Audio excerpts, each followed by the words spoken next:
shall we start?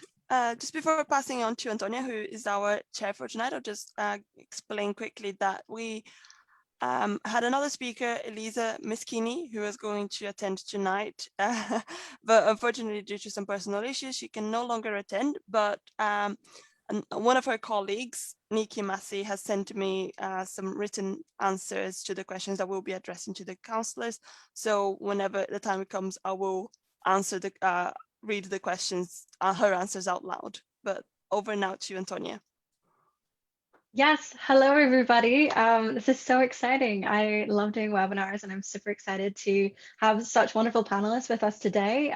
First of all, to everyone here, the panelists, thank you so much for giving your time today to be able to talk to people and to be able to talk both on this webinar and on Facebook, because it's always great to reach out with people. I know Zoom fatigue is such a big thing right now, so I really do appreciate everybody coming along. So it's fantastic. I'll do a bit of an introduction first of all. So my name is Antonia, as people have said. I'm based in Northern Ireland and I am the Outreach and Campaigns Coordinator for the 3 Million, focusing on the Young Europeans Network. So basically, we organise this EU Citizens Festival to be able to reach out to young people across the UK, both EU citizens and UK citizens alike, to be able to encourage young people to get involved in politics, whether that's through learning how to register and how to vote in local elections, or just learning more information and getting kind of processing things.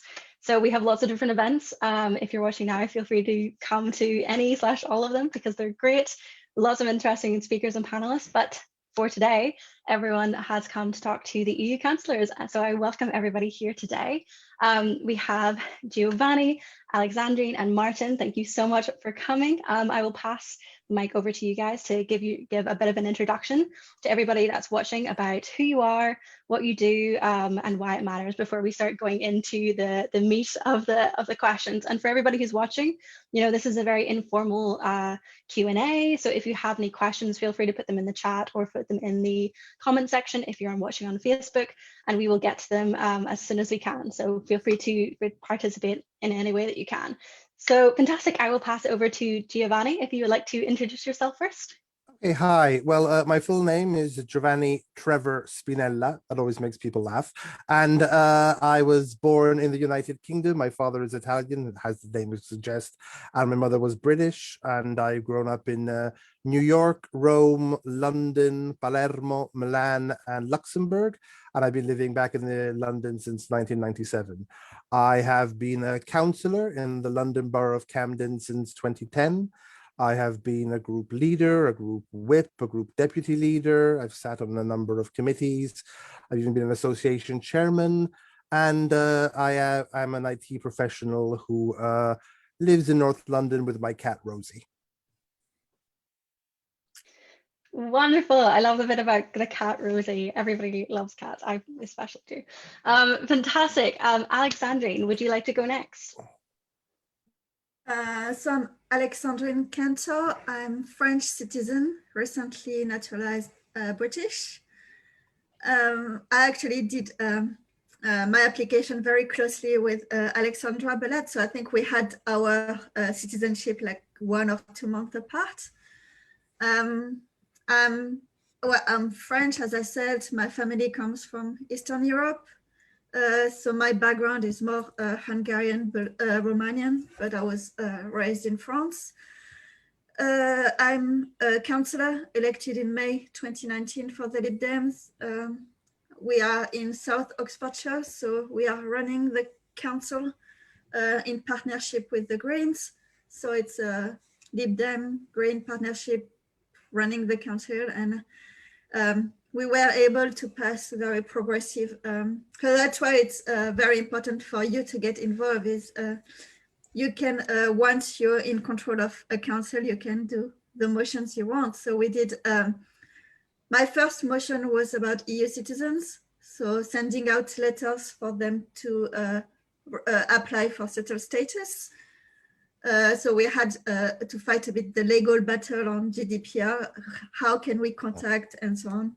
And then we did all the motions like Black Lives Matter, adopting definition of racism, support of trans rights. So yeah, once you're in control, you have a bit more freedom than when you're in the opposition. But even in the opposition, you can still try, and if it doesn't get voted, then you can still use it. So. Yes, and thank you so much for coming in. That is fantastic. Martin, I will pass the mic to you. Would you like to introduce yourself to everybody?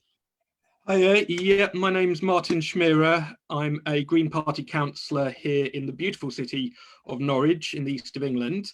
And not that you'd tell it by my accent, but I am a German citizen. I spent all of 1 week in Germany when I was born there and then moved over to the UK.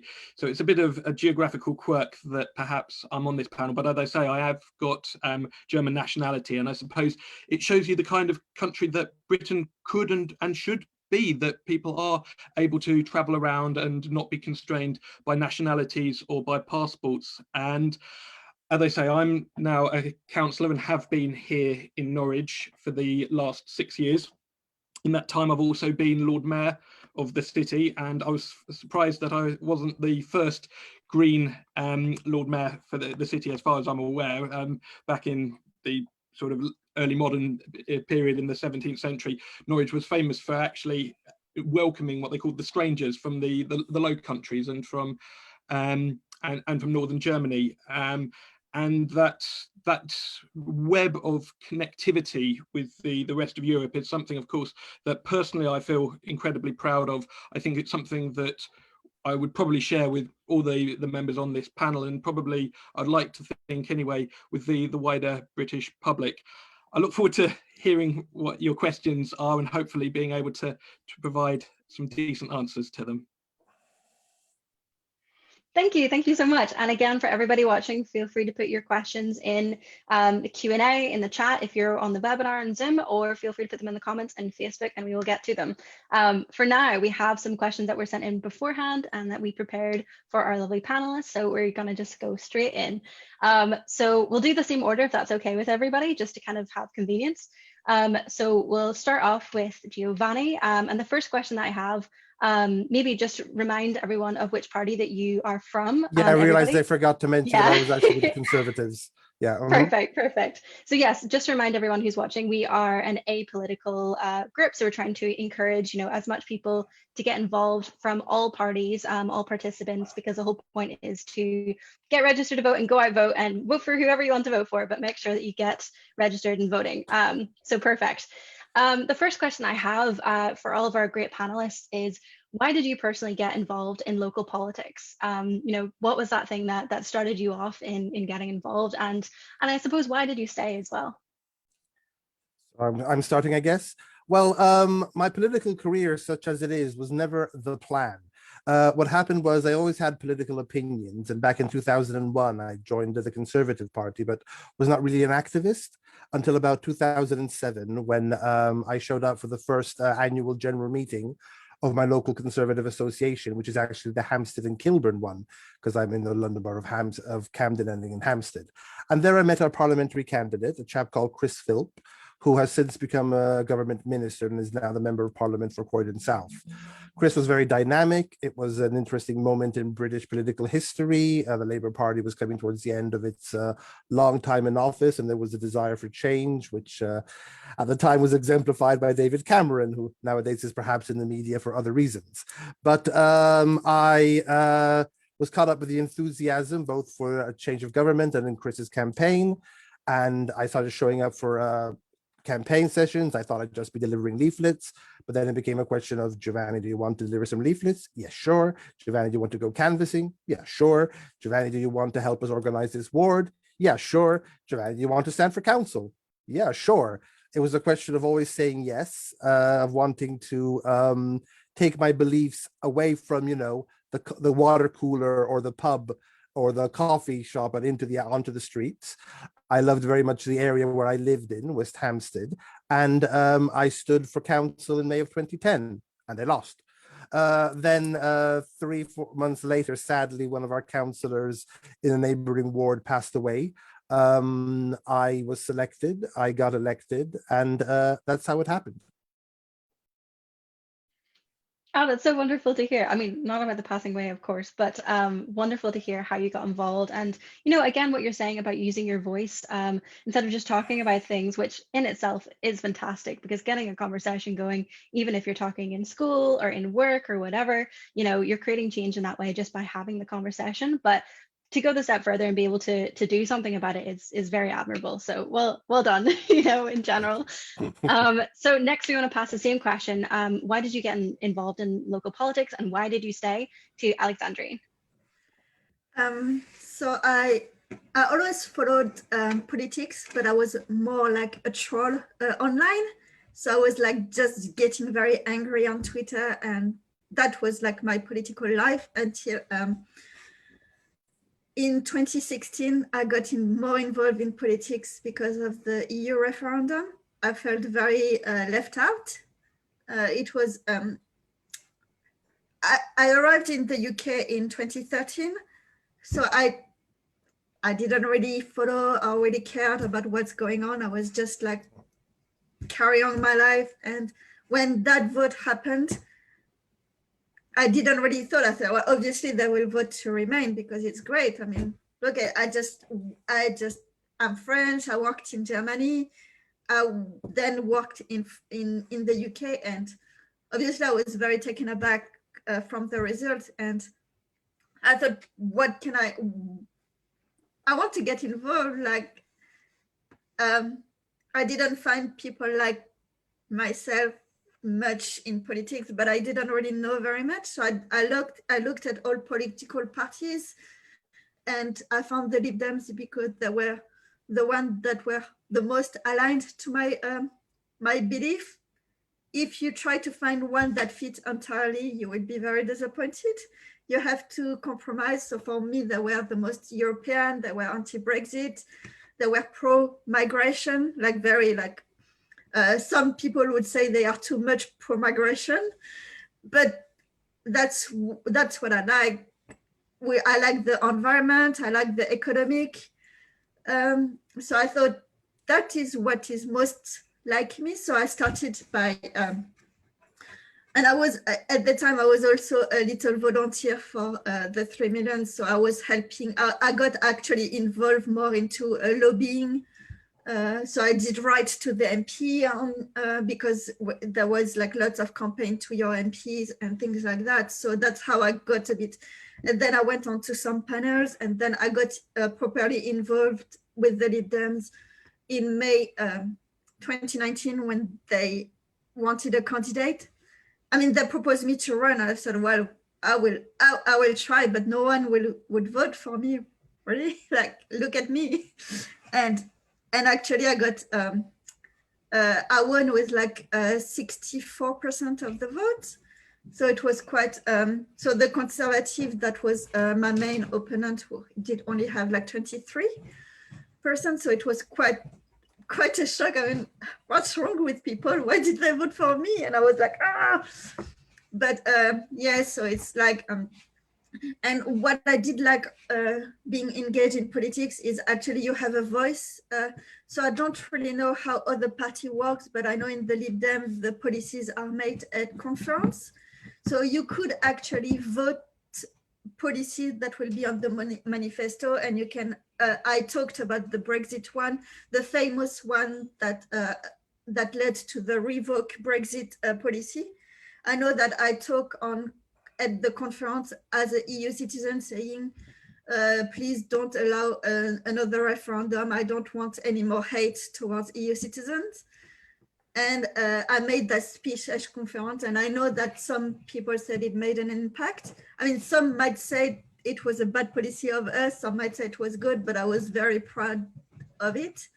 So I know that if you're inside, you can have influence more than being a troll on Twitter. So so I don't know. I know that for Labour, I think they are a bit less free on policy because they have like lots of level of like committees and stuff. While in the Lib Dem, there's like policy debated on conference, voted, and if it voted, it goes straight to the manifesto, which some might say it's good, some might say it's not, but at least it's just like direct democracy. So that's what I liked. And then if you don't like, well, what we say in the Lib Dem is we never agree on anything because we're liberal. We never agree and we always argue. And I think that's healthy. So you just need to find something that is closer to your, but you will not find something that tick all the boxes. And then if you want something, even if you want something to change, the best is to get in and then try to change from inside. So yeah, and that's a really, really great point to emphasize to people as well. You know, there's so many ways to get involved that even if you yourself, you know, weren't sure about running, you know, there's young Conservatives, young Lib Dem, young Labours that you can get involved with, these different groups where, you know, either through university or just joining a party that you associate yourself with, that you find yourself aligning value-wise with, is a great way to kind of get more information and get involved. You know, there's many, many different ways. And also, you know, as Alexandrine says, you never know, you know, you could run thinking, oh, I'm not going to get voted in, and you never know, you could. So getting involved in any way is always a good call. But anyway, let's hear from Martin. So why did you get involved in local politics? Well, my political journey, I think, started when I was about 14 or 15, actually. It was the Iraq War in 2003.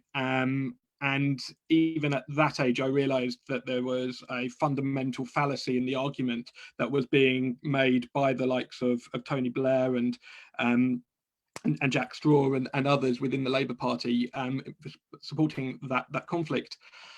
And so that kind of politicized me, and I went to the demonstrations down in London where there were 500,000, 1 million, 2 million people, and yet the Iraq War sadly still took place, and we saw the consequences of that. And that kind of showed me that if I wanted to make a difference, the difference could best be made by standing for election, getting elected, and then being that change that I wanted to see in the world.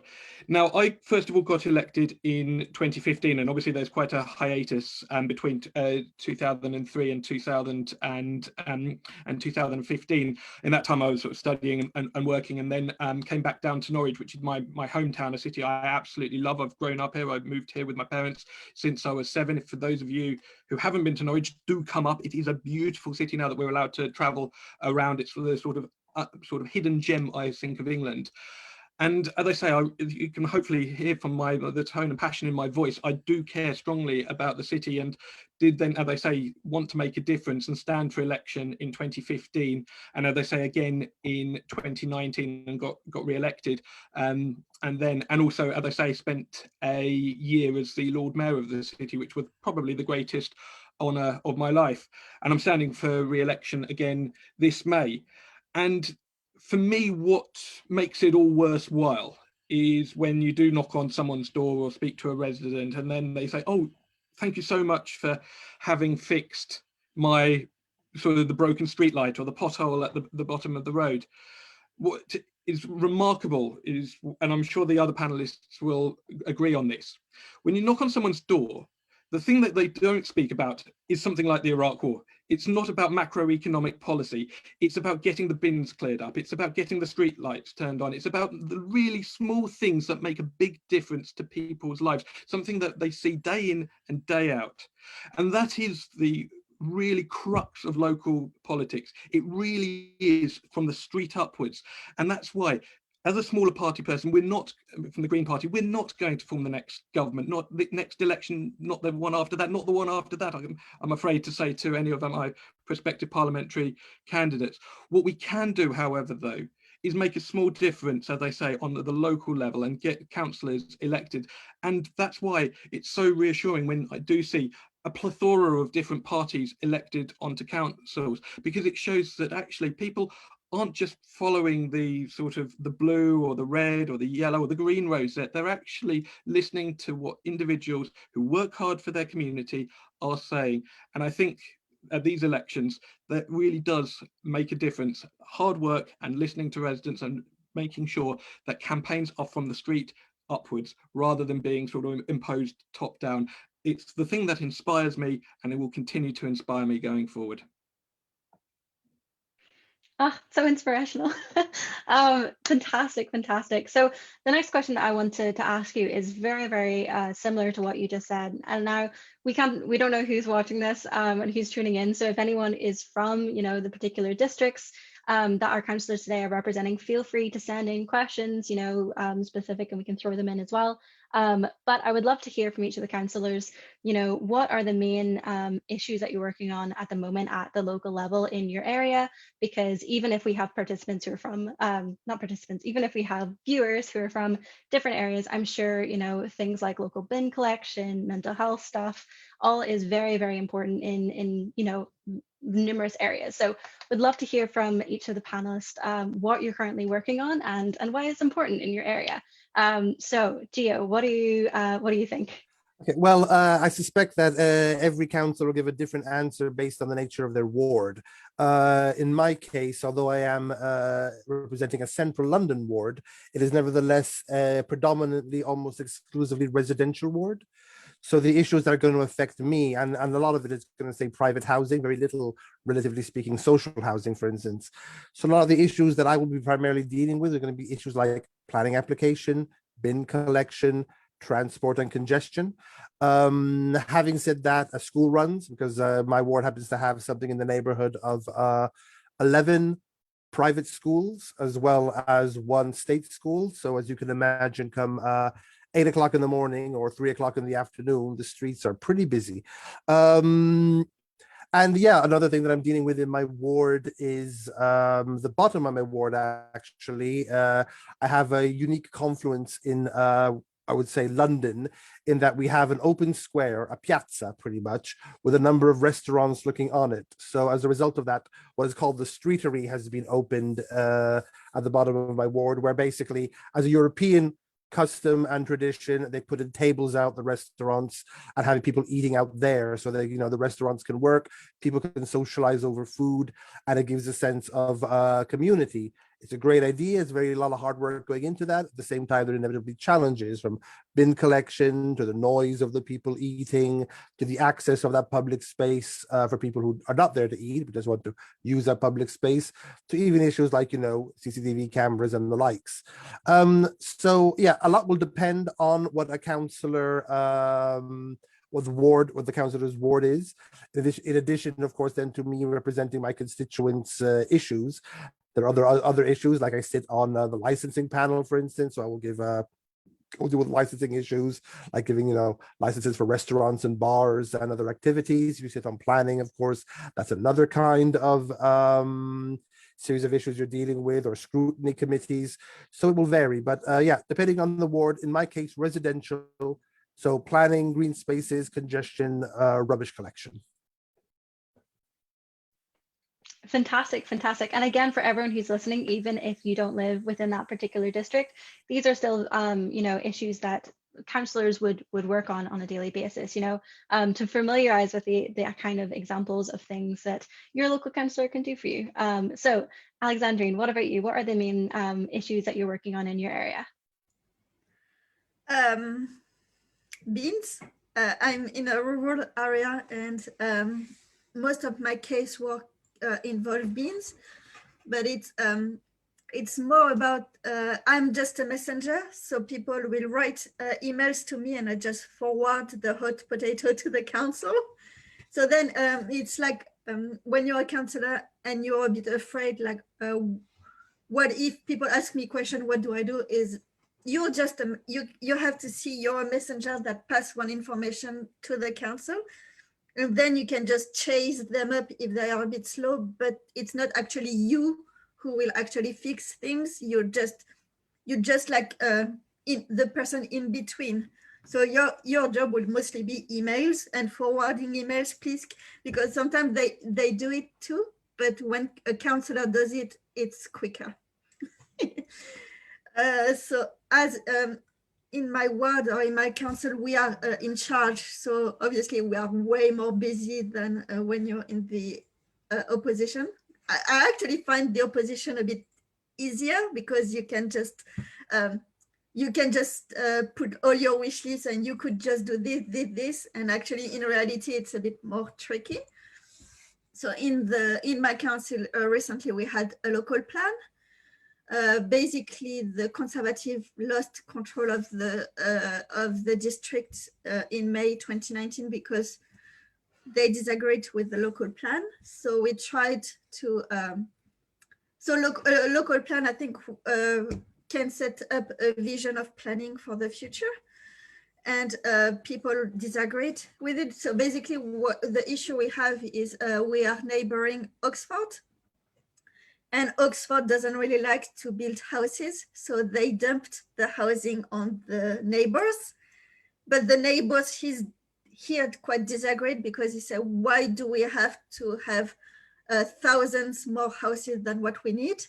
Basically, if you need 20,000 houses, fine, we build them. But then you end up by having more than 30,000 just because Oxford doesn't want them. So obviously people disagreed, and we tried, and we got blocked by Robert Jenrick. So it was quite a bit of drama. There was like a bit of drama involved, but at the end, it was either we do what Mr. Jenrick wanted, or we were having our planning power removed. So yeah, there's always like, there's local government in the UK, but it's still very influenced by national government. So you have some liberty to do things, but it's not as free as you might think. But it's still okay because we'll still have some influence to it, and we will try to make a good situation from a not very good one. So so that was quite. Then I'm doing lots of motions. So usually I have one motion at every council meeting, which is a bit too much for my colleagues if you ask them. Because apparently, according to my oppositions, my motions are always a bit pointless and virtue signaling, and I'm acting as a mini MP apparently. But I think we delivered across the two. Because we were run in a joint council, so we delivered 5,000 letters to EU citizens registered on the electoral roll. So I quite find that it was actually useful, and we had some feedback saying that people did apply for settled status after the letter we had. And then we did an online letter on internet, so people not registered to vote could still access to that letter. And you always have to push a bit the council. At first, they said, "Oh, we cannot do this. It breaks GDPR. We cannot do targeted letter to EU citizen." And we said, "Well, actually, some other council have done it. And if you read, so you always have to push a bit, but at the end." That's every time you do a motion, you have to do a bit of case investigation. You have to research if it's possible. Does your council need it? Will it bring something? So for example, I did Black Lives Matter motions, a definition of Islamophobia and anti-Semitism and trans rights. And then you can see the crime data on your district saying that, do we have actually an issue on, according to my opposition, we don't. Well, the data says otherwise. So if we have an issue, we can still try to do something about it. So yeah, that's, but otherwise, day-to-day work is beans, just beans. Which is so important. I think a lot of people don't realize how important bin collection is until you don't have it, and you know, you have rubbish everywhere. One tip I can say, if your bin is missed, report it, because they track their deliveries and they track their rating. And if you report and you complain, their rating goes down. So it's in everyone's interest to get the bin sorted. Yes, exactly. So top tips. I mean, it's super important. That's the thing. And another thing that's really important that Alexandrine said was, you know, your local councillors are your messengers, basically, you know, being able to kind of contact them about what kind of change you want to see and getting them to help you out and help amplify your voice. Super important. So passing over to Martin, what about you? What are the local issues you're working on, and why do they matter? Yeah, I mean, as I say, I've been a councillor for this area for the last 6 years, and the area that I represent is this right in the city centre of Norwich, which, if you have a look around, you wouldn't expect it to be, but it is one of the most deprived areas in the east of England. Indeed, according to the last census, admittedly that was 10 years ago, about 40% of the children here live in poverty. So that gives you a kind of idea of what a sort of inner city area I represent is. And with that in mind, the sort of 5 issues that I'm dealing with, I would say, that come up most often, and the ones that are the most important to local residents, is first of all drug dealing. Norwich, for some reason, has got the second highest number of drug-related deaths in the UK. And when you have a look at the size of the city of Norwich, that is astonishing. And so for me, being a Green Party councillor, one of the things that's attracted me to the Green Party was, of course, their radicalism and their willingness to come up with different solutions. And for me, I think it's absolutely essential that we have to have a sensible adult conversation about the future of UK drug policy, because the current system just isn't working. We cannot just arrest our way out of the problem. That's not me saying that. That's the police, that's judges, that's health professionals. These are all saying that we need to have a fundamental approach. And obviously, as I said earlier, to answer your second question about what sort of inspires me, it is the fact that we can work from the ground up. So that's one of the key things. I think Giovanni mentioned, of course, that some of the fundamental features and responsibilities of local government is things like planning and licensing. And here in Norwich, as I say, I represent the historic city centre. So we've got the largest number of medieval churches in Europe, for example, or certainly in Northern Europe. And yet we've got these developers coming in and wanting to put these sort of monolithic sort of skyscrapers in a medieval city, and sort of knocking those back, this steady conveyor belt of planning applications that are simply inappropriate for a historic city centre, is something that we do day in, day out.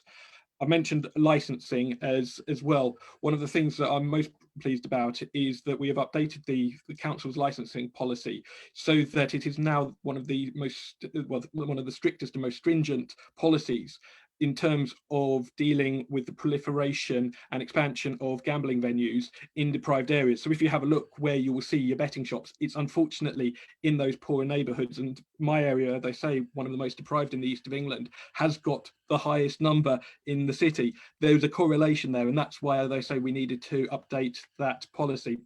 Being a Green, obviously the environment is very close to my heart, and improving air pollution, where we've got what used to be under EU law illegal levels of air pollution.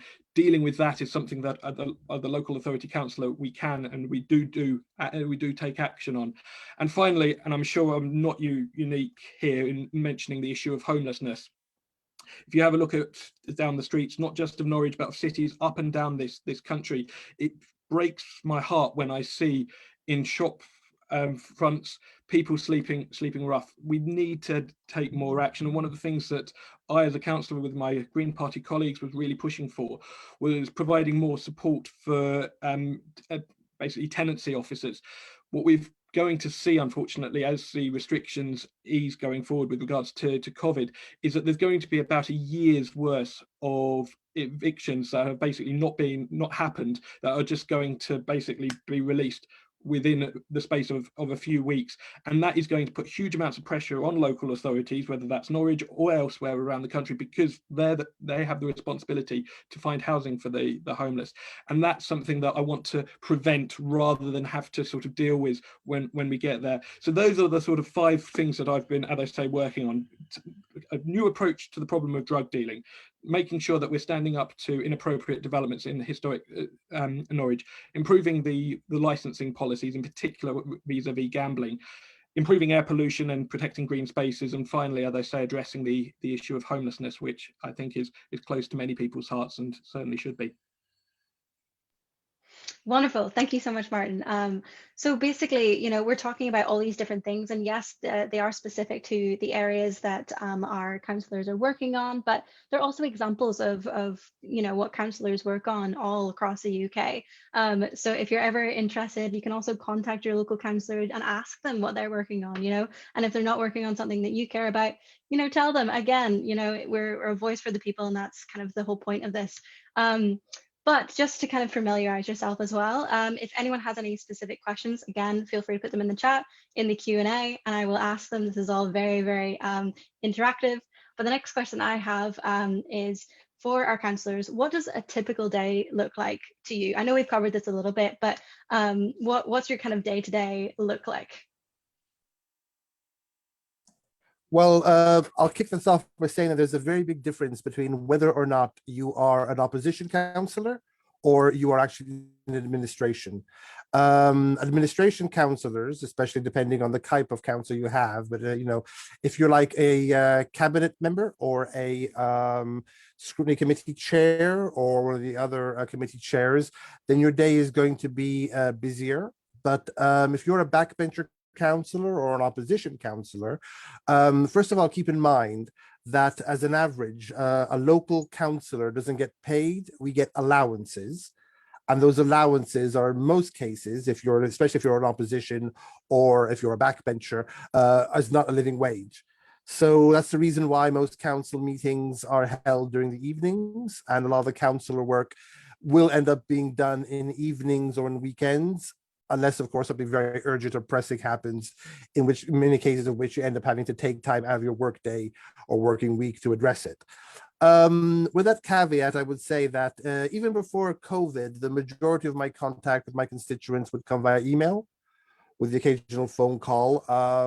Social media is not really the best vehicle, I would say, to contact a councillor for specific issues. Yeah, I would say all councils will have a website with the contact details for your ward councillors there, and I would urge everybody to go there. So throughout the day, I will receive emails, and when I have the time to look at them, I will, of course, respond. In some cases, it means usually passing the specific query on to a council officer who will respond. It could be environmental services, or it could be other issues like that. Then again, depending on it, I mean, I have every councillor usually will have at least one monthly surgery. I tend to have my surgery on the streets, a street surgery. So it's in that square I was mentioning before, and the first Saturday of every month, Saturday mornings, anybody can walk up to me and talk about any issue they have concerning my borough.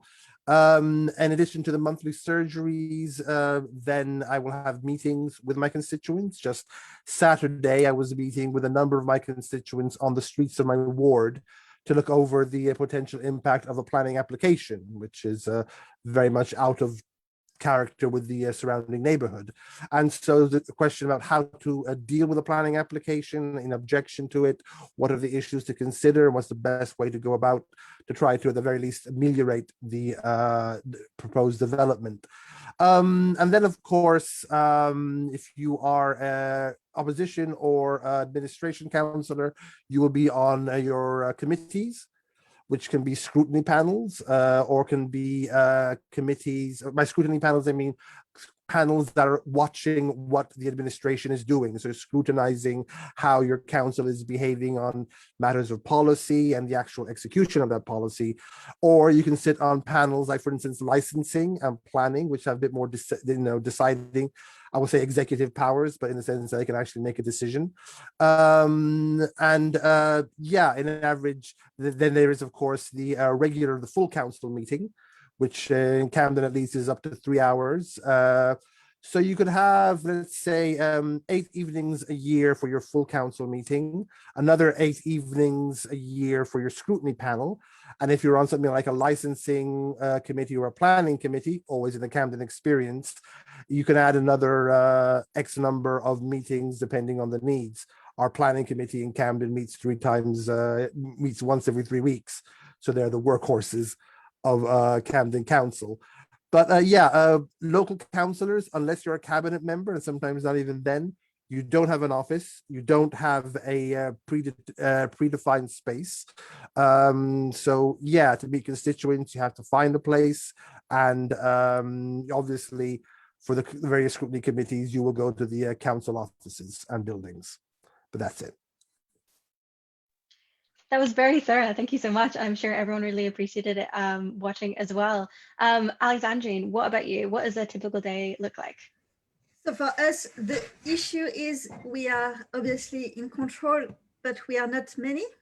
So the places on different committees are per political party to respect a balance. So even in a partnership with the Greens, a Green cannot replace me. It has to be a Lib Dem.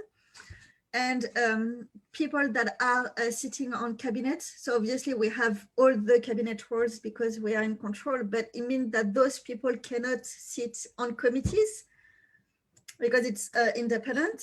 So it means that we have like 6 people on cabinet, meaning that the 6 other Lib Dems or whatever, they have to fill all the committee roles.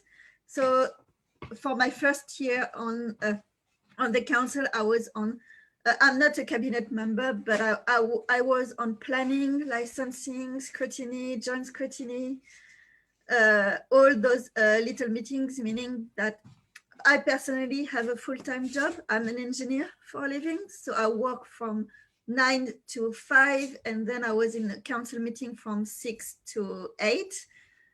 So COVID actually made my life easier. But I would have before I would have at least 1 meeting per night every week, or 2 meetings. We have a bit of backlog in planning committees because of COVID, and the planning system was a bit stopped, so there's lots of backlog to clear. But yeah, so now I'm not on planning anymore.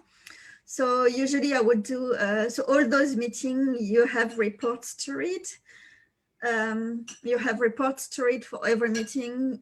They can be very long, but you notice by experience what is important to read and what is less important to read.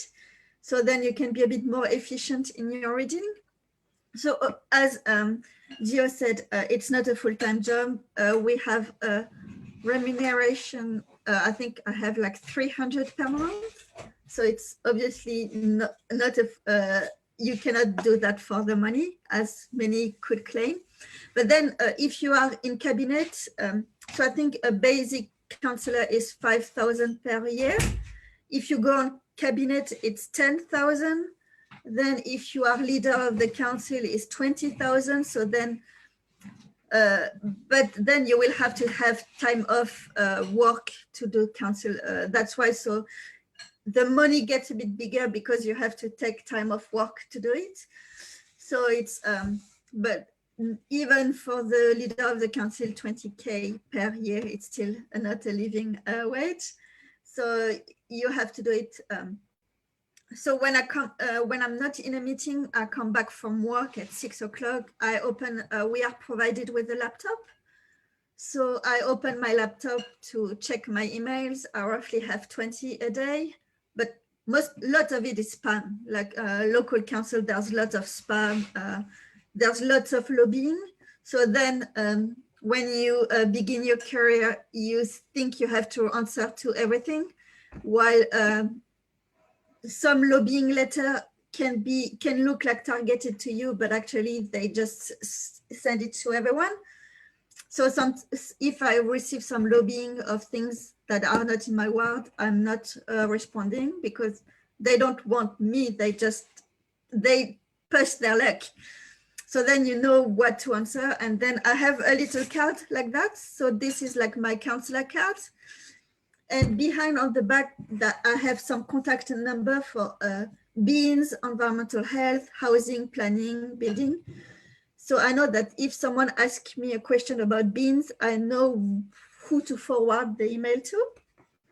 I don't really have much, like I barely have one caseworker a week. I know I'm quite very lucky, but everything seems to go very well where I live and where I'm elected to. But yeah, so usually I just forward emails, or they report some issues on Fix My Street and they didn't receive an answer. So I just chase the council because yeah, they reply to me. They might not reply to the resident, but they have to reply to me. So usually you can just get things moving, but yeah, it's just about like forwarding. And I don't receive much hate mail. I did receive like, sometimes I am often in the local news. So sometimes I will have one email replying to the article, or saying thanking me for speaking out. But yeah, usually it's just, yeah, they don't really communicate very much with me. But I think no news is good news, is it? Like, they don't have much issues to sort out. So that's quite good. That's it. Yes, and those are great things to point out as well. You know, the fact that, you know, most of the work is also tending to emails. And again, you know, using your councillor as a messenger to be able to push forward the issues that are, you know, happening in the council that you need help with. Fantastic, fantastic. So we're running a little bit short on time now. So just in general, can we try to keep the responses a little bit shorter? Just thank you very much, everyone. So Martin, I would love to hear as well what a typical day looks like for you, and what kind of work you do with the council. Yeah, I don't think there is such a thing as a typical day. Obviously, Giovanni and Alexandrine have already talked about the committees and the kind of casework that is sort of day in, day out as part of being a councillor. For me, I'm on the audit committee, which is the kind of scrutiny committee, but dealing largely with the finance, obviously, with the name like audit. But I suppose certainly at the moment, given the build up to this year's local elections, but this is for us, it's all year round. Our office, I suppose, is on the street speaking to residents. So, for example, we try and speak to every resident at least once during the year, and then go round again at election time. Now, obviously, a lot of people are out, so that means that we miss them, then we have to go around again. So we try and make sure that every voter gets to see one of their councillors. And I don't know what it's like for the other panelists, but in the area I represent, there are 3 city councillors and 1 county councillor. The 3 city councillors are Green, the 1 county councillor is Labour. And of the Greens, as I say, we try and meet each voter at least once during the year. Now, COVID has obviously restricted that considerably, and but that said, now those restrictions have completely pretty much eased, so we're still going out, albeit with face coverings, of course, and hand sanitizer, and taking these lateral flow tests regularly to make sure that we are COVID negative. So that's, I suppose, for us as a smaller party, the sort of the typical day in terms of the council side of things. We are an opposition party. I mean, the Green Party nationally are polling 5, 6, 7%. In order to win an election under the very unfair first past the post system, you need to roughly get about 40, 42% of the vote. And in order for a small party to get from sort of 6, 7% up to that sort of 40%, it takes an incredible amount of hard work and a lot of shoe leather and a lot of leaflets through doors. So we try and make sure that residents get a monthly newsletter telling them about what we've been doing. And also then on top of that, the more ad hoc street letters. So Giovanni, for example, mentioned a planning decision. So the thing about how local democracy should work is that we know about planning policy and about, for example, the development management policies for Norwich, which are bespoke to Norwich. Local residents are not expected, nor should they know that. We should know that, and we can then let them know how to make an objection, for example, to a planning application as solid and as watertight as possible. And that's something that we as councillors make sure that we do. And that, I suppose, is the sort of the quintessential work that we as an opposition council do. Our job is to hold the council to account. Our job is to get best value for residents. Our job is to represent our residents. And the best way we find to do that is literally meeting our residents, speaking to them and corresponding with them regularly. And that is what, as a Green Party councillor, not just here in Norwich, but I know elsewhere in the country, that is what we do, and we will continue to strive to do. Brilliant, brilliant. Thank you so much. And very briefly, we're just going to pass over to my colleague Laura, who has an update for everybody. So I mentioned that Councillor Nikki Massey, who couldn't attend, sent me some written answers. So I'm just going to read her answer. She is the Labour councillor in Cambridge City Council. So I'm just going to read her answer to this question. Let me see. She says, a typical week for me as an executive councillor for transport and community safety is meetings with partners, including community, about cycle crime as part of my cycle crime task group. Then maybe meetings to discuss policy changes to taxi card schemes, for example. A meeting or a phone call with residents that will generally lead to emails and further phone calls to officers or partners to help the residents. A committee such as planning and transport meeting that discusses policy changes, also evening meetings with members to talk about ideas and changes coming up. It's varied every day, but my general week looks like community safety meetings with police and community safety city team, health committee, going to the hospital to meet with the governor, and so on. It can be very busy at times, but I love what I do. COVID online meetings has helped me as I can attend many more meetings than before, as my meetings were spread across the county and sometimes I had to miss a meeting as I was traveling from one to another. Thank you so much, Laura. Like I said, we're apolitical, so we're trying to be as inclusive and cross-party as possible. So it's great to be able to get a Labour voice in as well. Fantastic. So the next question that I have is mainly for those who are watching on Facebook and any of those who are, watching on the webinar who haven't yet registered to vote. First of all, the registering deadline is the 19th, which is this time next week. You have an entire week, and it takes about 5 minutes to do. You can do it on the government website. Very, very easy. So make sure you're registered to vote, first of all. But I would like to ask our councillors, our panelists, why do local elections matter specifically? Everyone talks about elections on a national basis and international, but why is it important to vote in local elections? Okay, well, why? It's pretty simple. I'll give a very quick list as to all the things the local council deals with. Your rubbish collection, frequency, and the way the recycling is done. Your streets, potholes, lighting, the cleanliness of the streets, your transport networks, your traffic.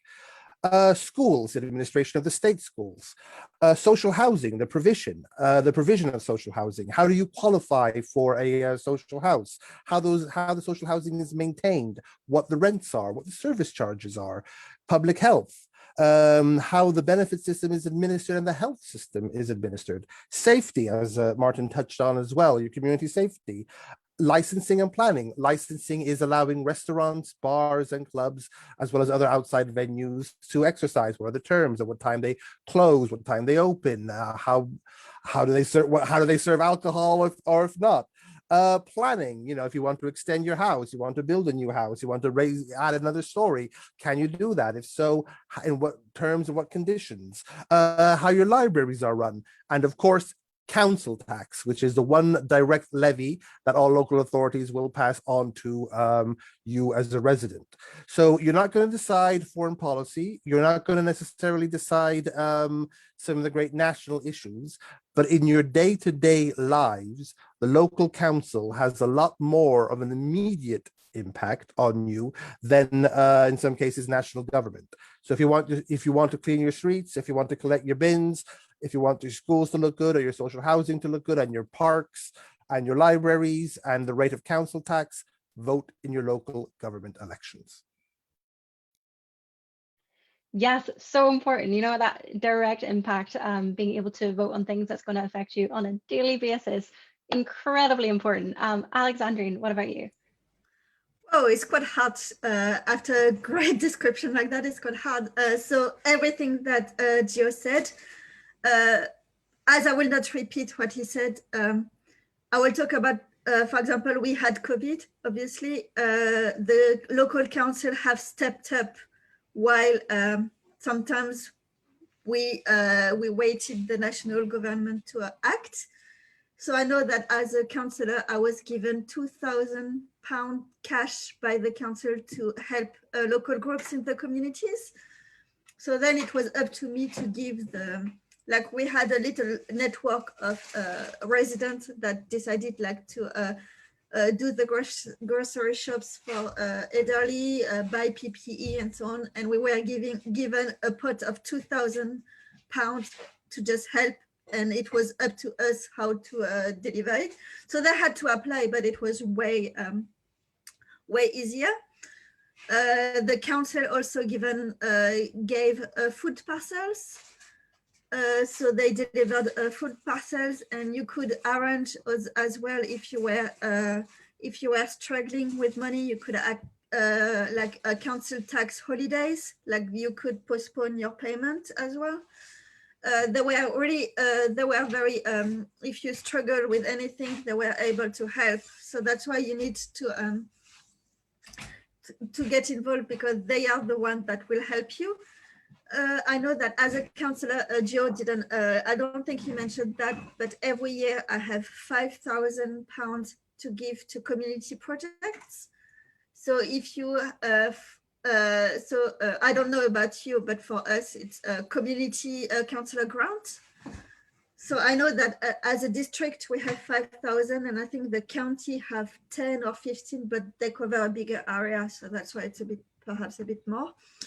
So we do have a corporate plan in our council that we focused on well-being, environmental. So now if we have a community project that fits with the corporate plan, we can allocate fund, and then it's the application goes to the council, and if the council is happy, we just decide how much we want to give. So I know that I personally founded some children play area in the council, some renovation of a church in my council. That was not with the COVID grant. I paid the wages of volunteers to help 17 blind people living in my area. So paid them to help them for 3 days across the. We paid as well. We paid a free school voucher. A free meal voucher for schools to cover the half-term holidays. So we did give that money from the council grant, because the national government didn't step in. So and I think after they did step in, but not when people need it. So we did pay the free school meal voucher for the kids. So then it depends how many. For Gio, I think with 11 school was a bit too much, but for me, I have only like a few schools. So for me it was, and it was also only for children eligible for free school. So the local council is very important. They are, and I feel personally that they are more important than the national government. They are the ones that have the most impact on your life than actually the national government, or the most visible impact. So yeah, vote. Go to register and vote. Yes, of course, of course. See, all of those issues that Alexandrine talk about are also so important, and you never know, may be affecting you as well. And if you want to have your say in how that budget, if there is a budget for your area, is allocated, then go register to vote. As easy as that. So very, very important. Martin, what about you? Why do local elections matter, and why should people vote?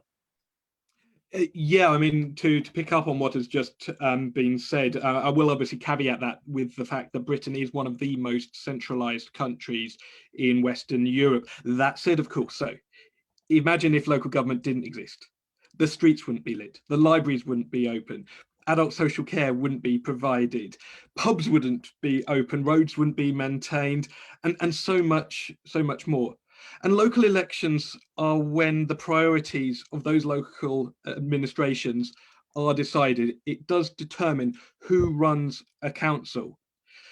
And yes, I understand, as painfully evidently well, because every year we have to pass a budget, a cuts budget, that slashes services, unfortunately, something that is passed down from central government reprehensively, in my opinion. Yes, but nevertheless, local councils are still responsible, in the case of Norwich, for tens of millions, and obviously for a council like Norfolk County Council, hundreds of millions of pounds, and across the rest of the country, we're talking about billions of pounds of spending. That's your money, that's my money, that's all our council taxes money going into that, and some more as well from the government support grants. And it is important that we do have a voice in saying how that money is spent, because that is the fundamental part of local democracy. And for me also, on a personal level, I'm a European citizen. I don't get a say in how the money is spent centrally and nationally. I only get a voice. in these local elections. I only get a voice in for the county council, for the city council, and the police and crime commissioner elections, all of which are going to be decided on May the 6th this year. This is the biggest set of local elections I think that there have ever been, because we've got in effect 2 years of local elections. Mayoralties will be decided. As they say, police and crime commissioners will be decided. Your county council and your city councillor will all be decided. They have a huge role in all our lives. Make sure you select the right one. You have until the 20th to sign up for a postal vote, and until the 19th to sign up to vote. EU citizens can vote, and EU citizens, in my opinion, should vote. So please do register and please do vote. Well put, fantastically put as well. And again, you can vote, so go out and get registered. You've about a week left to register. It takes 5 minutes, it's free, it'll improve your credit score. There's so many fantastic reasons to get registered and get out and voting. We are going to open it up now to audience questions, so if anyone has any questions from the audience, feel free to put them into the Q&A and the chat. The first one I see here is about cuts to services. So our local councillors, and again, please try and keep your questions short because we are running a little bit low on time. What happens when there's cuts to your local budget? What do you do? How do you respond to that? So Gio, do you want to go first there? Well, obviously, I am an opposition councillor, and so Alexandrine will inevitably have a slightly different perspective on that. Ultimately, yes, there have been, well, let's call them cuts in the last few years to local government budgets. You have to remember that the overwhelming majority of local authority budgets comes from central government. Council tax only covers a very, very small, relatively speaking, part of a council's overall budgets. So the question then becomes, understanding that the central government grant, and I'm not talking now about those ring fence funds that goes to specific purposes. So the general grant, where that is cut, it's up then to the local administration to decide how those reductions, how those cuts are administered. And that is where inevitably you will have conflicting approaches by different political parties in the way to manage and the way to make changes, and it will vary inevitably. As the opposition, being conservatives, inevitably we have perhaps focused on other revenue raising ways, and different councils have taken different approaches. So the cuts will come from central government, but how these reductions are administered at the local level, that is up to the administration running the council. So I just wanted to clarify that no one wants to cut services. No one like to do that. Every officer, every councillor have normal life. So a cut is like, it's not out of pure, it's a failure for everyone, and everyone feel very bad about it. So what about the cuts? So sometimes a council will inherit the financial situation of the council where they found it. So for example, in Oxfordshire, our council were not in a very good financial position. So we took over, I know my neighboring council is fully Lib Dem, like full control.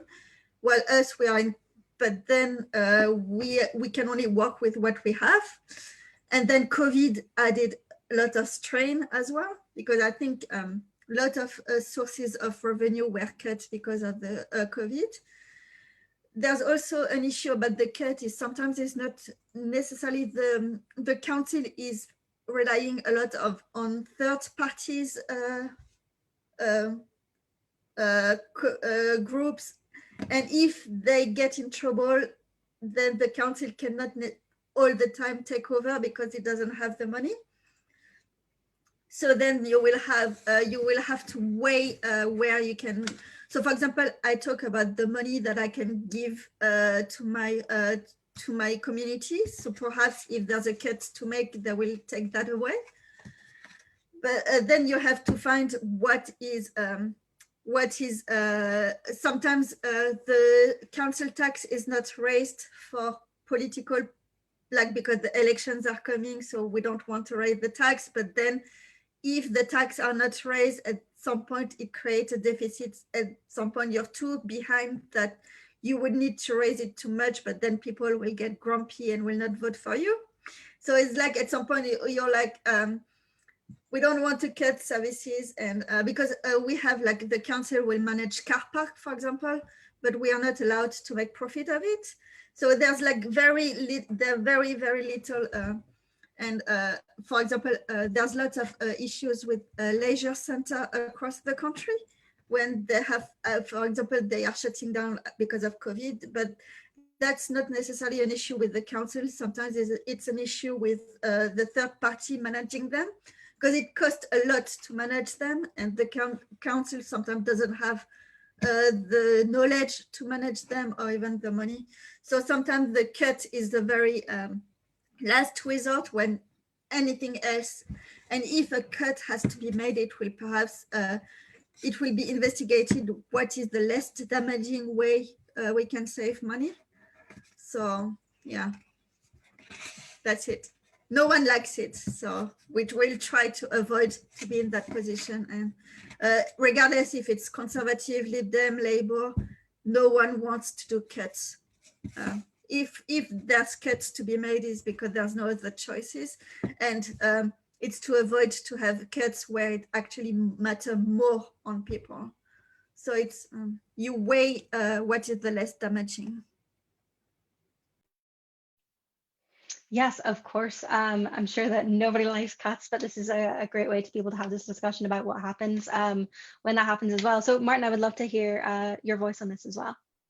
Yeah, unfortunately, cuts are something that we have to sort of have had to put through various budgets, although as Giovanni said, there is obviously a difference between being in an administration role and obviously being in an opposition. You have a little bit more freedom, I suppose, in being an opposition, so I will caveat that. That said, however, the cuts that have been meted down and come down from central government, these are not just ones which are meant to sort of trim the fat from local government. These are now, and have been for quite a few years now, cutting deep into the bone of social services, and unfortunately it is the poorest in our communities who are suffering the most, and it's now becoming akin to social vandalism. The kind of services that existed a decade ago which don't exist today is utterly reprehensible. And it's not just in a place like Norwich, unfortunately, where we're having to do them. You see it around the country, to the extent that councils are going bankrupt, whether that be Northamptonshire or whether that be Croydon. These are councils that should be functioning but haven't been able to function, partly because of mismanagement, but largely because of the way that they've had to respond to these kind of cuts that they shouldn't have had to deal with. But what is the answer, I suppose? For me, and I think I share this with my Green Party colleagues, at least here in Norwich, we know that we just need a fairer settlement to ensure that local government funding is put on a sustainable footing. And for me, that starts with a reform of the council tax system. As we've already heard, council tax only provides a small amount of the funding that is needed to fund local services. What we really need is a fairer system that ensures that local government can act and can operate well. And for me, what I would like to see is a land value tax, which is an alternative to the council tax system, which is deeply regressive, and a much fairer system that ensures that those who have the least pay the least, and those that have the most pay the most, pay for those services that we all need and all deserve. Fantastic. Thank you, Martin. We're going to switch it up a little bit more. We have some questions coming in from Facebook, so we're going to answer them live. Laura is going to be able to come in and answer those, ask those questions live, and then we will be able to pass it on. And I'm also going to switch up the panel a little bit. So we're going to do the order Martin, Alexandrine, and then Gio, just to make sure it's a little bit fair, because I know that Martin's been getting the tail end of everything. So you'll go first this time for the next. We have about 15 minutes left. Sorry, Gio. This one's actually in the Q&A chat, and I see that some of the councillors have been answering them, but I think this one's quite important. What is the best way of attracting EU citizens to stay in the UK and I guess to also participate in civic life? So I guess, Martin, you're starting.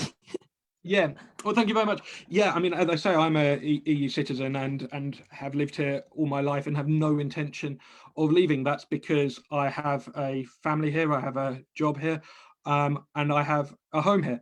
This is a wonderful place, and I think that sense of almost having that grounding with your location, almost having that sense of community, that is the most important thing. I mean, I'm blessed, as I say, I live in Norwich, which considers itself to be a fine city, but is actually, I suppose, more akin to a big village where sort of everyone knows everyone, and ensuring that we know our neighbours and those people around us, regardless of where they're from, regardless of their age, gender, and all of these other things.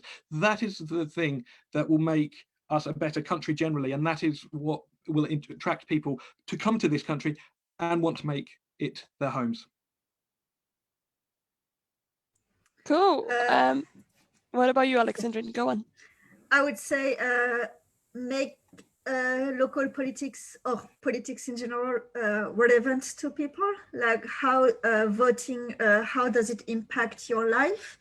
Like if you complain about on Twitter about the nursery places or whatever, it's perhaps not very productive. However, if you complain to your local councillor about whatever happens in your area, that's a better it might not be very stress relief exercise, because you have to be polite, because, well, we want to interact nicely, but it's a more productive way. So you have to make sure that politics matters, and it's your home. You pay tax for services, so you should have a say on how it is managed, how it is run, and as it is your home, you're not a guest, so you can have a say on how it is managed. Cool. Short and sweet. What about you, Gio? Well, obviously, nobody ever comes to live in the UK because of the weather or because of the cuisine, unless, of course, it's from another country. The simple truth of the matter is that most people come to the United Kingdom for two reasons: a strong economy and an open and dynamic society. Now, ultimately, the economy is not directly in the hands of the state, or definitely not in the hands of local authorities, but is more of a national policy argument. But what councillors can do at a local level is work to ensure that that dynamic, open, multicultural society continues to exist. One of the sad truths is that since the Brexit referendum, there was a spike, an increase in anti-EU hate crimes. And that is something that we at a local authority level can do something to address and can do something to tackle, to just reaffirm how Britain as a whole, and I will inevitably speak for London and for Camden, so I'm perhaps a bit biased there, but Britain as a whole is that open society, is that welcoming society, and we can do whatever steps we can locally to ensure that that society remains the warm place and the friendly and open place that traditionally Britain has been over the centuries. Quick plug for anyone who's interested in that as well. We have a session on Sunday about the hostile environment, what it is and how we can end it. So if you're interested in that, come along. Laura. Thank you. Also, we have a pledge that we're encouraging candidates to sign. It's on the chat. It's quite simple. It's about protecting the rights of EU citizens in the UK. So if you're wondering who to vote for, don't have any allegiance to a party, you can ask your candidates to sign that pledge. But now a very important question in the chat and the Q&A is on voting rights after Brexit. So at the moment, we all know that EU citizens have the right to vote in 2 standing local elections. But that may be up for negotiation next. So this is not necessarily a question that every councillor has to answer, but do any of you have a straight answer to how the rights of EU citizens on voting rights will change after Brexit? And yeah, any updates from you guys? Alexandrine, was that your hand up? I don't have a certainty on that, but I believe it's in British law, and it's up to the national government to change if they want it to be removed. But don't take it for granted. And the 3 million have lots of legal experts that Yeah, perhaps will I'll be- list, I think Martin has his hand up there because I can also cover it if necessary. Yeah, I would say the person to write to for anyone who is interested in supporting this, and obviously I'm very keen to support it from a personal point of view, being a German citizen and not having British citizenship. The person to speak to would be the MP Chloe Smith. She's the person who is in charge of sort of elections and sort of constitutional matters such as this. So I would say if we can try and sort of get her a campaign to get her to keep the law kind of as it is at the moment, or ideally improve it, because one of the things I think is absolutely outrageous is the fact that at general elections, EU citizens pay tax in the UK but do not determine how it is being spent. EU citizens were clearly affected by the Brexit referendum but did not have a say in how that vote went. There are also millions of people living abroad who do have a say in UK elections, and yet EU citizens like myself do not have a say in national elections. And I think something there has to change. And personally, I would like to see, of course, that everyone, ideally actually all the way down to 16, anyone over the age of 16, regardless of ethnicity, regardless of nationality, should have the right to vote in the UK. And I think that is a fundamental principle and premise of democracy per se. So I'm amazed that it hasn't happened yet, but I would strongly encourage everyone who is watching here to get in touch with, as I say, Chloe Smith, and campaign for the rights of those 3 million people who have made Britain their home and do deserve a right to say a say in how it's governed. That's a good advice. What about you, Gio? Do you know any updates on that? Well, sadly, no, I don't have neither Chloe Smith nor Priti Patel's direct telephone numbers, and I'm not on their WhatsApp group. So yeah, disappointing despite being the Tory. I would point out that the fact that only UK nationals can vote in UK general elections is not unique to the United Kingdom. Indeed, virtually every other country in Europe, as far as I'm aware, only the nationals of that country can vote in the national, as opposed to local or even ironically European elections. If anything, the United Kingdom allows for Irish nationals to vote in the general elections, which is unique, and a historical situation which predates the European Union, and even Commonwealth citizens can vote in the elections. So yes, and I don't think, regardless of the government in office, that particular aspect of nationality towards general elections is going to change, or not at least unless there's some greater, more profound cultural change in our country, and not just in our country alone. Ironically, one way to campaign and lobby for EU citizens to maintain their rights, their voting rights, could come from, and I say this only half humorously, by joining the political parties. Specifically, I would say that inevitably the two parties that have led national government as opposed to local government have been the Conservatives and the Labour Party, in times in coalition with other parties, but primarily those two parties there. And if you are a member of those parties, amongst other things, you have also the right to choose your members of parliament, and depending on which party is in government at any one time, directly or indirectly, even your prime minister. So if you are, one way to ensure that EU nationals can keep their voting rights is to join a political party of their choice. But nationally, the way the UK works, it's going to be there, and lobby then both the candidates for a political office, and then indirectly influence their approach. Yeah, I know it sounds kind of funny because, ironically enough, an Italian, a French person, a German person could join the Tory party, vote for who their MP candidate will be, but then not be able to vote for that MP in the general election. But this is not unique to the United Kingdom. This is all throughout the whole world. And Martin's point, I understand it, no taxation without representation is a custom that the Americans emblazoned in their revolution, but is not something that I think at the moment is on the immediate horizon, regardless of the party of government. That's a very good point. I will just address very factually the point of at the moment, as we've said, EU citizens can vote in local elections. Not correcting any of you, just going to make sure that others understand. So yeah, at the moment, EU citizens can vote in local authority elections. From after these elections, the rights of EU citizens are not guaranteed, as in like not, it would need the government to change legislation to remove the rights of EU citizens to vote. However, we don't know if that necessarily is going to happen. It's the case that the government may have to sign bilateral agreements with other EU countries to maintain the rights of EU citizens to vote in the UK. And that's something that the government may very likely want to pursue, but that's still up to negotiation.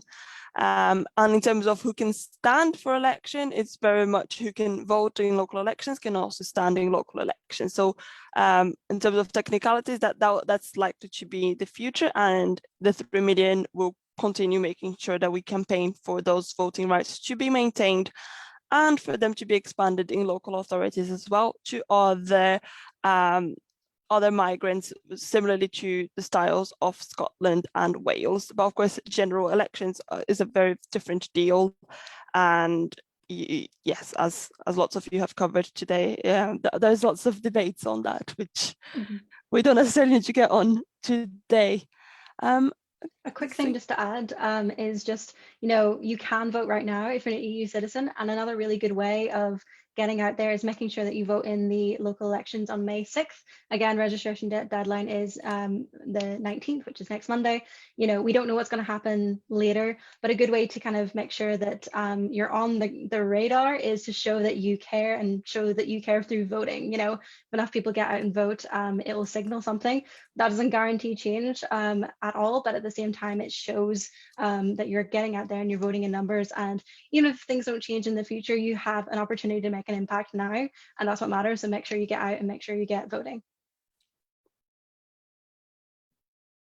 Cool. So with 5 minutes before the event closes, I guess, Antonio, if you agree, just ask for everyone to say 2 minutes, or even not even that, just a minute closing speech. Anything that you want to finally share with us? Mix it up again. I'll start with Alexandrine this time. You should register to vote because it is your home, you pay tax, you should have a say on how it is run and how it impacts your life. Don't hesitate to hold your councillor into account. You can write emails to them, you can lobby them, you can write motions for them. So then you can actually work with them. If they are nice, they will listen to you, because sometimes we want motions, but we don't really have an idea on what. So you can write for them. You can, there's lots of party politics, opposition or not. I like to say the opposition is a bit easier because they can cry about cuts, but I don't believe they would do otherwise if they were in power. So it's always like, be careful, there's quite a bit of party politics, and if one says something, it doesn't mean the other one will not do the same thing. But join a party, because the best way to change things and be heard is from within. All party wants to have a better world. We just disagree on how to do it, but we all want to have a better world around us.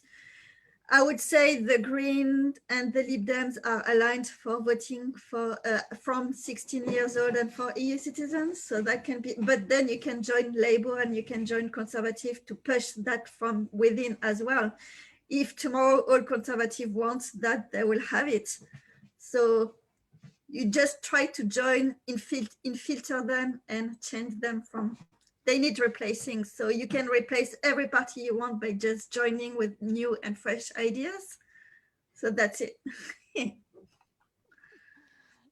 Thank you. What about you? I guess I'll bring to Gio to reply to that. Yes, local. A lot of people over the years tend to say that they're not interested in politics. And I've noticed that many EU citizens, when they come over to the UK in the past, were not that interested in politics. They kind of disconnected from it.